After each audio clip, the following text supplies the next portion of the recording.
Oh iya ya, oke ya. Jadi mohon maaf dulu ya peserta karena narasumber kita ada acara, jadi mungkin tidak bisa semuanya.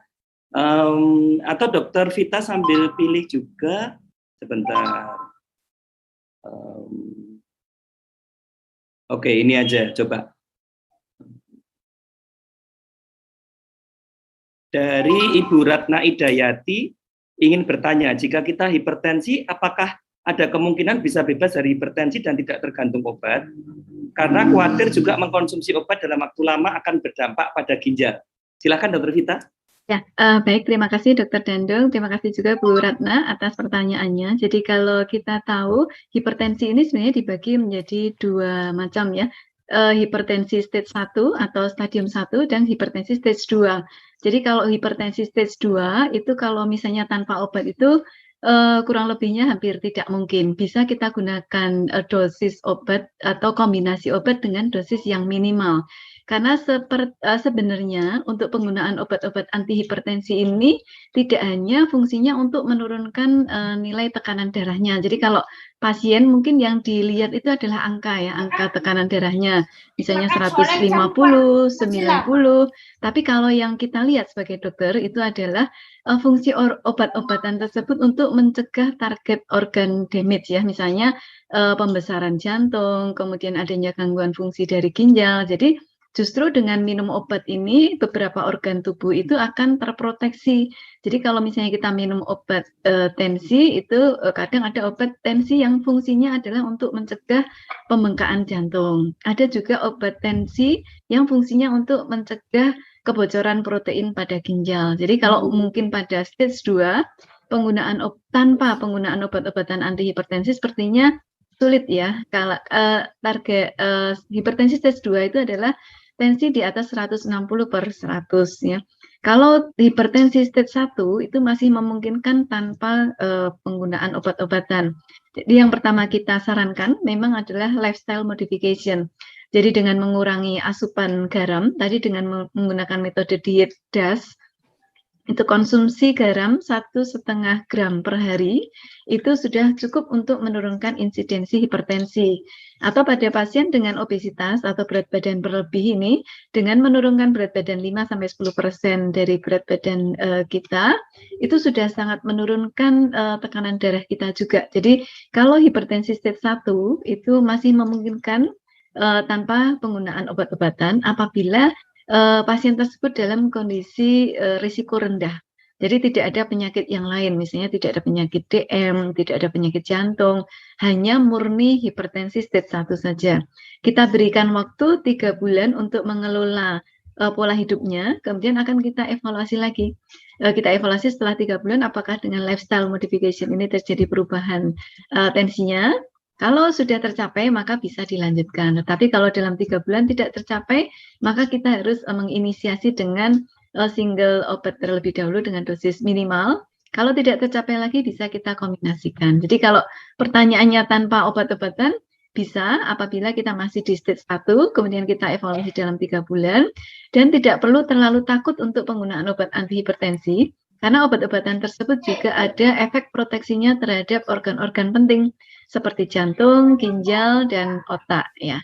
Jadi jangan terlalu takut terlebih dahulu terhadap obat-obatan. Mungkin sekian, terima kasih Dr. Dandung komentar dari saya. Ya, terima kasih Dr. Vita. Berikutnya boleh ya Dok, 2 atau 3? Masih ada waktu? Iya, silakan. Ya, 1 atau 2 ya. Dari Ibu Mbak Ratna lagi, Dr. Vita mohon pencerahan. Apakah lansia disarankan untuk jogging berapa lama untuk setiap harinya? Kedua, apakah disarankan fitness dengan beban? Dan yang ketiga ada kebiasaan atau satu-satu dulu ya. Untuk jogging gimana? Berapa lama untuk setiap harinya? Boleh. Ya, jadi untuk lansia apakah disarankan untuk jogging? Untuk lansia ini kan memang beberapa kriteria ya. Kriteria lansia itu ada yang di atas 60, ada yang di atas 70, itu tergantung beberapa komorbid. Apakah lansia ini sehat? Apakah lansia ini mempunyai beberapa penyakit komorbid, misalnya DM, hipertensi, jantung? Tentunya saran akan disesuaikan dengan komorbid tersebut. Tetapi dari pertanyaan ini saya asumsikan bahwa ini lansia yang sehat ya, sehingga mungkin risiko yang dihadapi adalah risiko jatuh kalau untuk jogging ini. Sehingga kita harus benar-benar memperhatikan track-nya, bahwa track-nya itu dilakukan di jalan yang lurus, tidak risiko untuk jatuhnya sangat minimal. Untuk saran jogging pada lansia, itu hanya disarankan pada lansia yang sehat. Kemudian kita harus memantau juga nadi maksimal. Jadi nadi maksimal itu adalah 220 dikurangi nadi yang terukur, 220 dikurangi usia, kemudian dikalikan 80%-nya. Ini adalah nadi maksimal yang boleh sampai dengan nadi tersebut. Jadi kalau lansianya mungkin usianya 70, berarti 220 dikurangi 70, kemudian kita kalikan 80%. Ini adalah nadi maksimal yang boleh bisa sampai dengan nadi segitu gitu ya. Jadi kalau melampaui nadi tersebut, maka akan meningkatkan risiko pada lansia tersebut. Kemudian juga tadi ya, pilihan aktivitasnya tadi sebenarnya banyak ya, dari mulai light intensity, moderate intensity, dan heavy intensity. Jadi kalau jogging ini termasuk high intensity. Sehingga sarannya tadi kalau high intensity sekitar 75 menit setiap minggunya. Nah, nanti bisa di breakdown per harinya. Tapi bisa juga kita gunakan moderate intensity, yaitu tadi dengan jalan cepat. Nah, ini sebenarnya lebih bagus sih untuk lansia, dengan intensity sekitar 150 menit setiap minggunya.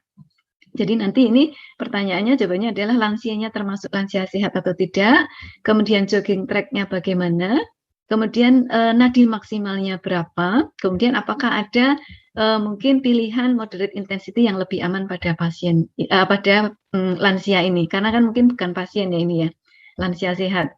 Kemudian untuk fitness dengan pembebanan, jadi kalau jogging ini tadi sifatnya untuk menjaga kardio atau olahraga kardio, sedangkan untuk pembebanan ini adalah untuk strengthen, untuk kekuatan otot ya. Jadi tidak apa-apa asal memang ini lansianya ini sehat. Dan untuk seberapa beban yang bisa disarankan untuk pasien tersebut tentunya dipengaruhi oleh beberapa faktor ya, faktor persendian, kemudian faktor keseimbangan, karena dengan sendi lutut yang tidak stabil, tentunya dengan mengangkat beban ini juga meningkatkan risiko cedera. Kemudian keseimbangan, misalnya keseimbangannya terganggu untuk angkat beban, atau ini juga akan sangat terganggu ya mestinya. Jadi ada beberapa faktor selain jenis exercise-nya sendiri, kita harus memperhatikan beberapa hal lainnya tadi. Mungkin itu ya, Dr. Dandung.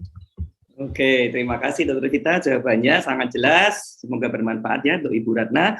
Masih ada beberapa sih buat Dr. Vita, tapi kita hemat waktu karena beliau akan ada acara ya. Jadi saya lanjut dulu ke Dr. Vina, mungkin 2 pertanyaan. Ya, Dr. Vina ada? Ya, boleh Dok. Oke, 2 pertanyaan Dok. Oke, aku pilih ya. Dr. Vina dari Ibu Siti Istiqomah. Bulan Mei kadar HbA1c saya 8,7. Karena 3 bulan terakhir kadar gula darah sewaktu saya turun terus, akhirnya dokter menyuruh saya cek ulang pada bulan Oktober, HbA1 menjadi 4,5. Apakah bisa dikatakan saya sudah sembuh dari diabetes? Silakan, Dr. Vina. Iya, terima kasih Dr. Dandung dan Ibu siapa tadi? Ibu Siti Istiqomah. Ibu Siti Istiqomah. Ya, tadinya HbA1-nya 8, kemudian gula darahnya turun terus kemudian dicek HbA1-nya ulang jadi 4,5 ya. Kemudian pertanyaannya apakah sembuh atau tidak? Ya, jadi kalau ini ya Bu Siti, untuk perjalanan penyakit DM sendiri, terbentuknya penyakit DM itu karena adanya yang tadi seperti saya sampaikan, kerusakan di kerusakan organ dari pankreasnya berkaitan dengan jumlah insulin ataupun sensitivitas dari insulinnya. Ya, jadi kalau untuk dikatakan sembuh, mungkin lebih tepatnya dikatakan jadi terkontrol. Karena kalau kita lihat dari perjalanan penyakit DM sendiri, ini adalah suatu penyakit yang kronis. Jadi artinya sudah berjalan lama, kemudian kita bantu dengan obat untuk meningkatkan kerja dari insulinnya. Nah, artinya terkontrol dengan obat. Apabila dengan HbA1-nya yang cukup bagus ya, bagus sekali tadi 4,5, kemudian maksudnya kemudian obatnya di-stop, ini kemungkinan besar akan menjadi naik lagi karena dari patofisiologi penyakit DM tadi kemungkinannya disebabkan mungkin sensitivitas insulin di dalam tubuhnya juga sudah berkurang. Kalau tanpa obat artinya nanti juga insulinnya tidak bisa bekerja dengan baik, kemudian gulanya akan meningkat lagi. Jadi artinya dengan kadar HbA1c yang cukup baik, itu artinya berarti terkontrol dengan baik. Mungkin memang kalau kita lihat dari ceritanya tadi gula darahnya semakin turun. Nah itu yang perlu kita perhatikan adalah terapinya. Mungkin bisa kita kelola lagi, mungkin dikurangin dosis obatnya. Karena kalau terlalu rendah juga tidak bagus untuk sel-sel yang lain juga yang tadinya memerlukan gula darah untuk energi. Dengan adanya hipoglikemia, gula darahnya rendah, energi yang bisa kita keluarkan juga menjadi terbatas. Sehingga dengan HbA1c yang sangat rendah ini malah perlu kita evaluasi. Jadi obatnya mungkin bisa dikurangin. Tapi tetap masih harus dengan obat dengan evaluasi secara teratur. Begitu, Dok. Ya, terima kasih Dr. Vina. Satu lagi ya Dok ya, pertanyaan ya. Ya. Oke, ini aja. Oke. Dari Ibu Sulistiowati, tanya Dr. Vina, mengapa seorang yang sering buang air kecil ya di malam hari sejak usia muda, setelah diperiksa dokter dinyatakan tidak menderita kelainan, yaitu infeksi atau diabetes, malah disarankan ke urologi. Apa penyebabnya dan bagaimana cara menyembuhkan? Silakan Dr. Vina. Ya, baik, terima kasih Dr. Dandung dan juga untuk pertanyaannya. Memang tadi seperti yang saya sampaikan 10 gejala yang umum itu ya. Jadi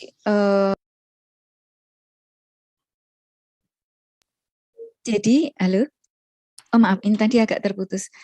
Jadi dengan gejala-gejala yang ada saya sampaikan tadi seperti buang air kecil itu sebagai gambaran umum, tapi bukan berarti setiap orang yang banyak kencing terutama malam hari itu adalah penderita DM.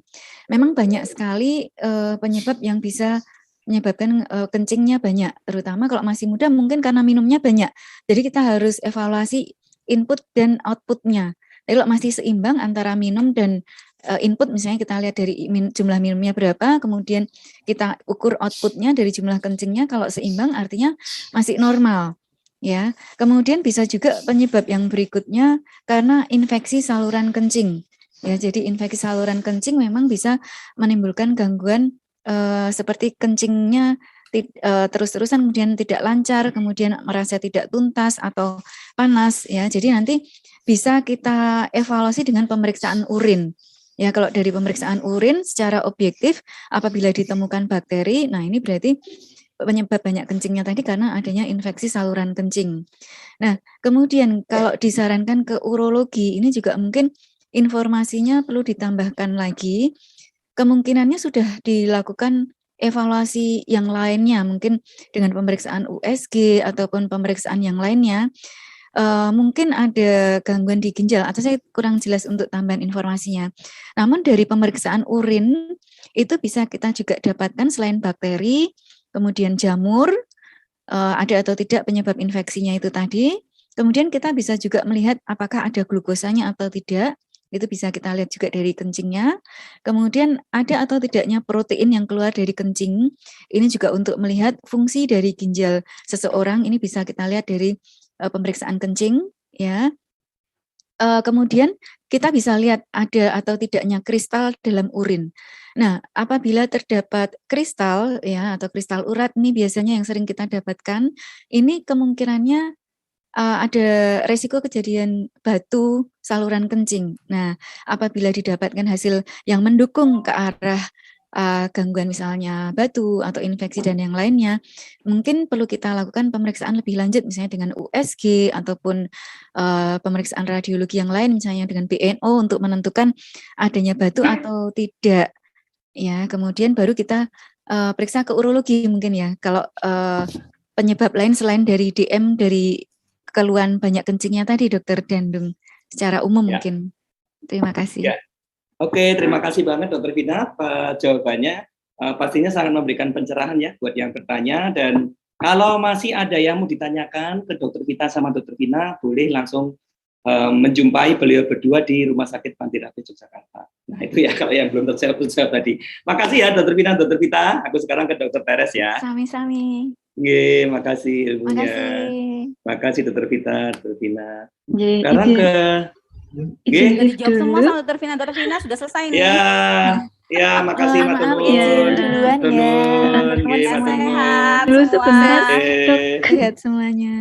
Nggih, matur nuwun. Oke, untuk Dokter Teres kita pilih 2-3 pertanyaan. Ini ada yang menarik ini dari Mbak Mutia.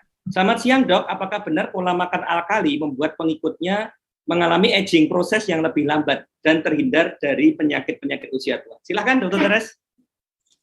Terima kasih. Jadi ini saya sebenarnya sudah sama Dokter Vina, Dokter Vita sudah jelas semua ya. Sebenarnya ini cuma buat penutup aja sampai jam 12.35. 25 ya. Berarti 3 menit lagi ya. Oke. Oke, jadi sebenarnya diet alkali itu sebenarnya yang kita perlu tahu adalah diet mengatur asam basa. Berarti kita ya kan, asam basa diet yang mengatur supaya dalam kutipnya ini adalah supaya yang kita makan itu bersifat basah sehingga tubuh kita jadi basah. Ya, beberapa memang penelitian ya memang masih dalam ongoing study ya untuk melihat ini semua. Apakah ini bermanfaat atau tidak. Jadi tapi balik lagi nih kita ya ke genetik kita masing-masing, ke nutrigenomik kita masing-masing. Kita nggak bisa bilang saya nggak bisa bilang bahwa itu jelek, enggak. Kita nggak bisa bilang juga bahwa itu bagus, gitu. Karena setiap orang adalah unik. Kayak diet tinggi protein aja nggak setiap orang cocok. Diet tinggi lemak aja nggak setiap orang cocok. Diet rendah karbohidrat pun belum tentu semua orang juga cocok. Ternyata memang karena gen kita mempunyai sesuatu yang khusus, jadi saya nggak bisa bandingin. Memang beberapa penelitian bahwa bisa dilakukan, beberapa tuh bisa, cuman ya itu caranya itu sangat tricky ya, karena kita juga kadang-kadang nggak tahu itu asam atau basa ya. Kita pakai kertas lakmus sama dicek satu-satu ya, kayaknya agak sulit ya. Tapi ternyata memang dasar teorinya itu memang supaya kita tubuh kita bersifat basa sehingga bisa membuat sistem imun kita terjaga seperti itu. Tapi sampai saat ini belum ada penelitian khusus yang menyamakan bahwa itu bagus, karena tetap dengan bagusnya adalah tubuh kita beberapa kayak lambung kita itu tetap memerlukan asam. Kenapa seperti itu? Asam itu fungsinya untuk mematikan kuman atau bakteri yang masuk dalam tubuh kita. Kalau si lambung kita terlalu alkali, apakah itu bagus? Jadi balik lagi seperti itu. Saya lagi mau mencoba mencari untuk jurnal-jurnal yang terkait ini, tapi sejauh ini belum ada yang terlalu bermakna. Begitu Dokter Dandung. Oke, terima kasih Dokter Teres. Berikutnya pertanyaan terakhir ya. Sebenarnya banyak yang nanya, cuman waktunya ini ya. Ini dari Mas Adias Putra. Dok, bagaimana untuk pasien DM hiperlipid, olahraga dan pola makan apa yang cocok untuk kasus tersebut? Silakan Dokter Teres. Nah, balik lagi nih.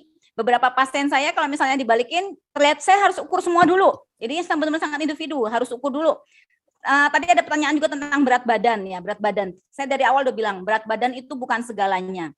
Yang kita harus lihat adalah massa lemak kita dalam tubuh kita, visceral fat kita dalam tubuh kita, dan juga massa otot kita. Ya, berat badan boleh kurus, tapi ternyata massa ototnya nggak ada. Apakah itu termasuk penyakit? Termasuk harus kita benerin, bukan penyakit ya. Apakah itu harus kita ubah? Itu harus. Jadi sama nih, kalau misalnya ada pasien dengan tinggi lemak, ya, tinggi hiperlipidemia ya, dislipidemia. Kita ngomongnya sebenarnya dislipidemia. Dis itu berarti tidak ada terjadi keseimbangan antara kolesterol baik dan jahat. Nah, kalau seperti itu, kita lihat dulu kadar kolesterol HDL-nya, kadar kolesterol yang baiknya itu berapa. Kadar LDL-nya yang baik itu berapa. Kalau HDL-nya ternyata tinggi, HDL-nya ternyata 80 nih, berarti bagus kan ya, proteksi terhadap jantungnya akan bagus. LDL-nya juga tinggi, tapi ternyata nih dok, 129. 130 misalnya, HDL-nya 80, berarti kan total kolesterolnya 210. Apakah itu dia udah berlebih nih? Jadi gimana nih dok? Ternyata pas dicek, diperbandingkan dulu antara total kolesterol dengan HDL-nya, oh ternyata masih di bawah 5, itu masih aman. Nah, olahraganya apa nih yang harus kita lakukan? Karena sebenarnya tubuh kita bisa membentuk kolesterol sendiri, ya kan? Kalau dengan makanan sebenarnya cuma sekitar 30%. Dengan olahraga itu membantu supaya tubuh kita bisa memproduksi si kolesterol baiknya. Ya, olahraganya apa? Balik lagi individu. Wah, ini jawaban saya dari tadi individu ini ya unik-unik karena setiap orang kita nggak bisa samakan. Saya bilang boleh untuk misalnya tidak ada obesitas, tidak ada gangguan di lutut, itu boleh jalan kaki, dibuat santai, jogging-jogging sedikit boleh, dibuat heart rate-nya itu nadinya itu dibuat moderate. Gimana dok ngitungnya moderate? Sekarang kan banyak nih jam-jam canggih-canggih ya, kita bisa ngecek moderate itu berapa? Moderate itu 200. Ini rumusnya ya. Boleh catat 220 dikurang umur kita dikalikan 60 sampai 70%. Itu namanya moderate. Moderate olahraga. Itu yang bagus. Jadi tidak membebani jantung, tidak membuat resiko untuk terjadinya heart attack, ya kan? Makanya kenapa kalau pada usia udah kena stroke, apalagi stroke pendarahan, stroke bahkan stroke penyumbatan, itu tidak disarankan untuk olahraga permainan. Olahraga permainan tuh kayak apa ya? Tenis, terus kayak basket, bulu tangkis. Karena apa? Sepak bola, resiko tiba-tiba heart rate-nya meningkat dan bisa spasme atau bisa pecah itu juga tinggi. Jadi memang setiap olahraga itu juga unik, harus kita buat. Jadi kalau misalnya sekarang lagi banyak di dunia itu dikembangkan adalah personal medicine. Jadi setiap orang adalah unik, setiap orang nggak sama. Jadi kalau ngomong orang, saya pakai ini sembuh dok, saya olahraga ini bagus, kamu juga pakai itu misalnya ke temennya, nggak bisa. Ya, karena setiap orang adalah unik. Jadi tergantung individu masing-masing ya. Kita memang yang penting tadi 4 sehat tadi. Biasanya kalau kita berbilang sebenarnya 4 pilar, yaitu gizi, terus olahraga, terus stres dan tidur. Itu Dr. Dandung. Oke, terima kasih jawabannya, sangat mencerahkan. Oke, berakhir sudah sesi materi di acara Kagama Health Talks episode 2 di pagi siang hari ini. Kita berikan aplaus dulu. Terima kasih kepada 3 pembicara yang luar biasa, Dr. Teres, Dr. Vita, Dr. Vina. Materinya sangat luar biasa, topiknya sangat luar biasa. Banyak juga komen ya di chat ya. Thank you buat pembicara yang luar biasa. Dan kalau ada yang belum terjawab, mohon maaf keterbatasan waktu. Bisa menghubungi Dr. Teres, bisa ditemui di mana? Di Wellness Clinic Rumah Sakit Bethesda. Okay. Promosi ini. Iya, oke. Sekalian promosi boleh nggak? Boleh nggak? Boleh dong. Nyambi. Oke. Ya, terima kasih sekali lagi buat Dr. Teres ya, buat Dr. Vita dan Dr. Vina juga.